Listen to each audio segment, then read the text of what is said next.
হে বন্ধুরা, এই দেখো সন্দেশ ওর পাপা কিনা কিস্তি করছে, কেন কি বুঝতে পেরে গেছে ওর পাপা জব করার জায়গাতে চলে যাচ্ছে, ওই জন্য কিস্তি করে আবার জল তেষ্টাও পেয়ে গেল, আবার জলও খেয়ে নিল। তারপরে আমার হাজব্যান্ড শ্বশুরশাশুড়ি চলে যাওয়ার পর না আমি চলে এসেছিলাম বারান্দাতে, কেন কি অনেক দিন হয়ে গেছিলো আমার শ্বশুরশাশুড়ি আর হাজব্যান্ড এসেছিলো, তো বেশ কিছুদিন হয়ে গেছে আমি গাছের কোনো পরিচর্যা করতেই পারিনি, কিন্তু গাছের রোজই পরিচর্যার প্রয়োজন হচ্ছে। ওই জন্য আমার ঘরের যে ইনডোর প্লান্ট আর আউটডোর প্লান্ট যত রয়েছে একটু আমি হালকা করে পরিচর্যা করে নিলাম। তার মাঝখানে আমার একটু ক্লান্ত হয়ে গেছিলাম, তো আমি মিছরির জল খাচ্ছিলাম। তারপরে মিছরির জল খাওয়ার পরে আমার মাথায় এলো কি যে প্লান্টারগুলো আমি নিয়েছিলাম ওগুলো তো আমি ইউজই করিনি। তো আমার মাথায় একটা আইডিয়া এলো যে এরকম না বোতলের মধ্যে জল ভরে আর ওই মানি প্লান্টগুলোকে আমি যদি রেখে দিই মানি প্লান্ট খারাপও হবে না, আর হবে কি হবে না এই টেনশনও থাকবে না। তো আমি ওই বোতলের মধ্যে জল ভরে মানি প্লান্টগুলোকে রেখে আর এরকমভাবে আমি প্লান্টারগুলোকে হ্যাঙ্গিং করে দিলাম, দেখতে অনেক সুন্দর লাগছে। তোমরা বলবে ভালো লাগছে কিনা, তোমাদের ভালো লেগেছে কিনা এরকমভাবে যেভাবে আমি রেখেছি।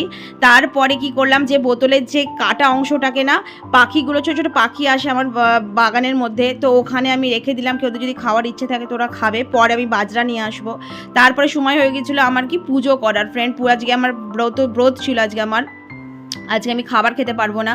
তো চান ফান করে না একটু আমি সাজুগুজু করে নিলাম। সাজুগুজু মানে কি লিপস্টিক লাগানো, লিপস্টিক লাগালেই মনে একটু সাজুগুজু হয়ে গেছে।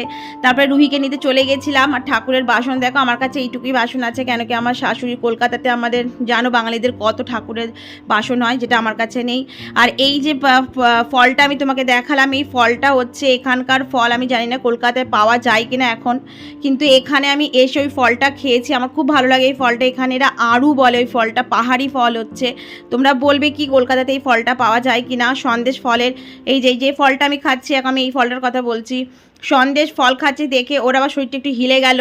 তারপর আমি এলাম ভগবানের কাছে, পুজো করে নিলাম। আজকে কোনো মালা কিছু নিয়ে আসা হয়নি, তাই ঘরের মধ্যে আমার কাছে ফুল ছিল ওই ফুল দিয়েই আমি পুজো করে নিলাম। আমার পুজো কমপ্লিট হয়ে গেছে, সবাই আরতি নিয়ে নাও। তো আবার দেখা হবে, টাটা।